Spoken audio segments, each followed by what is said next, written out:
Alright guys, sa mga sumusubaybay sa programa, alam niyo nababasahin ko yung balita and kung meron po kayong gustong sabihin, call, text, or just message into the live kung anong tingin nyo. The number to call or text 808-392-8230.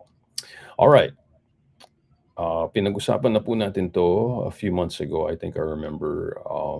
But anyway, here's an update. Kaya normally, na-update natin tong balita. Minsan yung mga balita talagang walang katapusan. But hopefully, some of the balita has katapusan.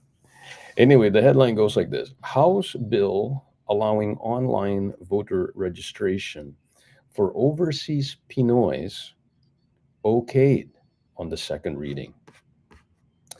The House of Representatives has approved a bill allowing online voter registration and expanded voting mechanisms for Filipino overseas voters on second reading via voice vote.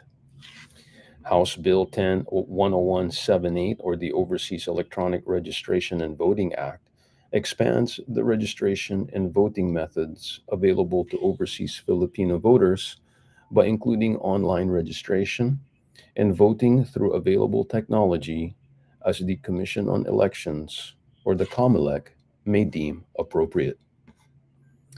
This is to provide greater ease and encourage our overseas Filipino workers, OFWs, and overseas Filipinos, or OFs, to exercise their right of suffrage with due regard to protecting their privacy and the sanctity of their ballots.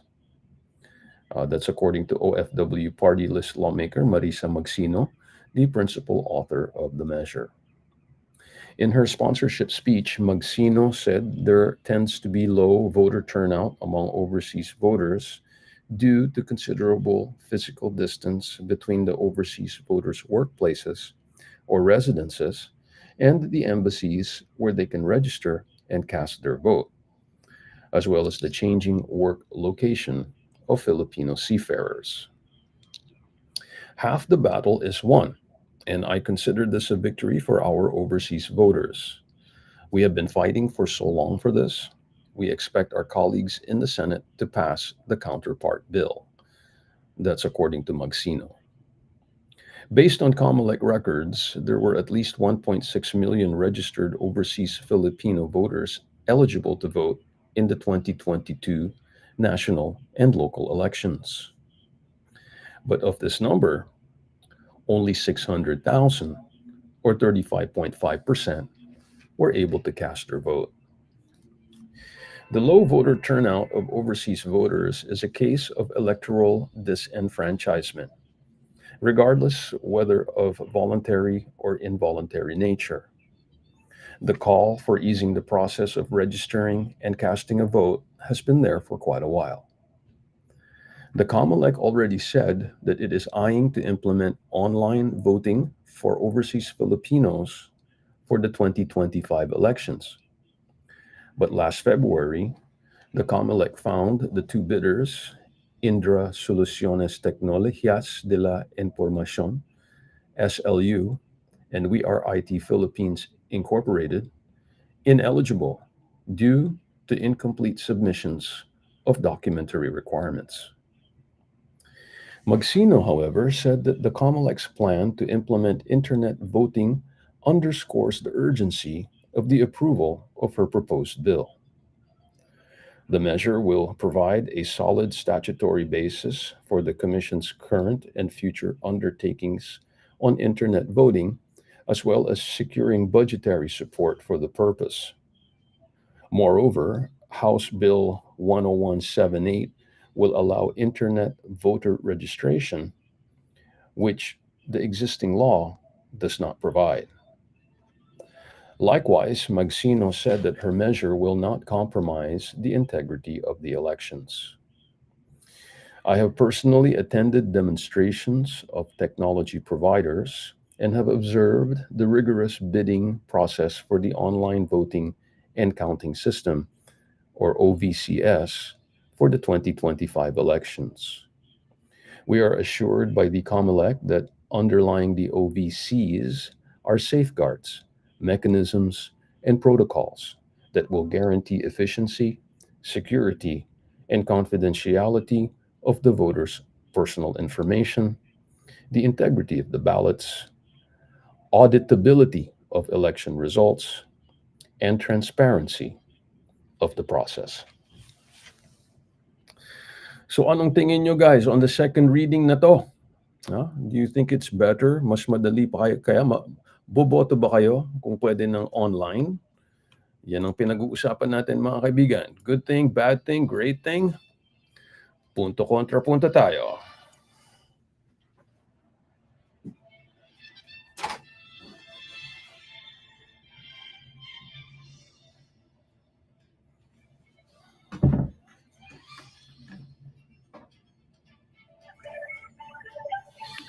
Hello Candy, you're live.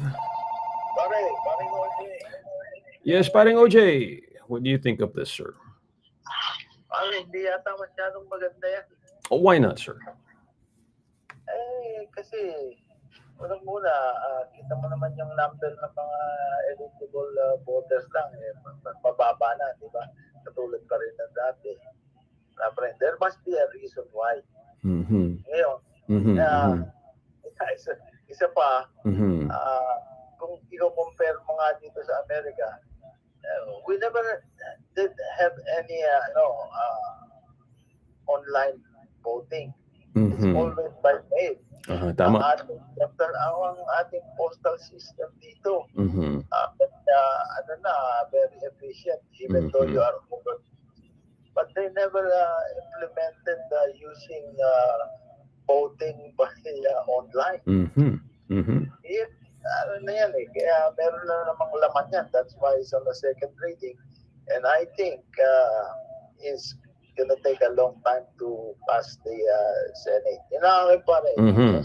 Very good, very good. Thank you so much, Paring OJ. So Paring OJ is saying, well, I mean, is it really internet voting? Is that the reason why napakababa nung overseas voters? I mean, 1.6 million nakalagay dito sa article. 1.6 million registered overseas Filipino voters. Tapos only 600,000 voted out of the 1.6. Ang proseso kasi dyan, for the Filipino voting, kailangan magrehistro ka sa konsulado You have to go to the consulate and register para correct yung padadala nila ng balota. They have to send you a ballot, right, from the consulate. Tapos, yung balota na yon may instructions yon, may kung anong gagawin, kung paano, kasi you have to mark it properly, seal it properly, and then return it to the consulate. Yun ang proseso ngayon, guys. Kaya nga sinasabi nila online, right? Do the voter registration and do the voting online, right? Para mas madali. Kasi, I mean, Paring OJ is correct. Efficient yung system ng postal service dito sa United States, sa Amerika. Pero tingnan mo naman yun. Kung unang-una, maghihintay mo pa muna yung balota mo galing sa Pilipinas kung boboto ka dito. Tapos susunduin mo sa consulate or ipapadala nila sa'yo. Kung mali yung address mo or hindi nila mabasa or the 1 looks like a 7 or the 7 looks like a 1, hindi na nila mapapadala sa correct address, it's gone. Right? So, ibig sabihin maraming pagkataon na mawala ang inyong balota under our current system of voting. Ako naman, I don't mind. And actually, guys, i-check nyo kung kayo po ay dual citizen or hindi pa kayo US citizen, you still have your green card. You're eligible to vote. Okay, but you got to go to the consulate and register to vote. Kasi dapat tama yung address, contact information para mapadalang kayo ng balota. That's how I know they're doing it. Okay, ngayon, itong sinasabi nilang second reading or third reading of the online voting, maybe there'll be a big change. Who knows? Maybe dadami ang mga voters natin. Or maybe dadami ang boboto. Ilang kaya mga ang alam ko, there's over 10 million overseas Filipinos. So kung 1.6 lang ang nag-register, you're talking about 15% of overseas Filipinos who can vote, who's actually registered to vote. And then you get a percentage who actually votes. So wow. Anyway, thank you, Paring OJ, and sa lahat naman nakikinig sa ating Punto Contra Punto segment. Don't forget, we do bring you our Punto Contra Punto segment each and every day habang live po tayo. So gusto niyo po malaman ano bang headline news sa Pilipinas, ituloy niyo ang inyong pakikinig dito sa ating PhilAm Community Hour with Alan Alvarez. Got a song before we end the program, and here's some Brainwash 99 at ang kanilang Dalagang Pinay, and dedicate ko to sa lahat ng mga Pinay, dalaga man o hindi. Ito ay para sa inyo.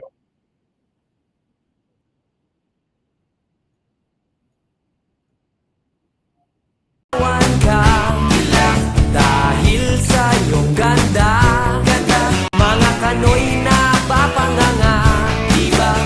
Napapaikot-ikot mong bigo pag tumaraan ka. Lalapit-lapit ang mga bugoy pag nakita ka. And my heart goes pa-pa-para-pa-pa-para-pa. Tulog na puso ko ay pa-pa-para-pa-pa-para-pa. Sabi ng puso ko, di lang nila alam. Wala nang hihigit pa, wala nang gaganda pa sa Dalagang Pinay.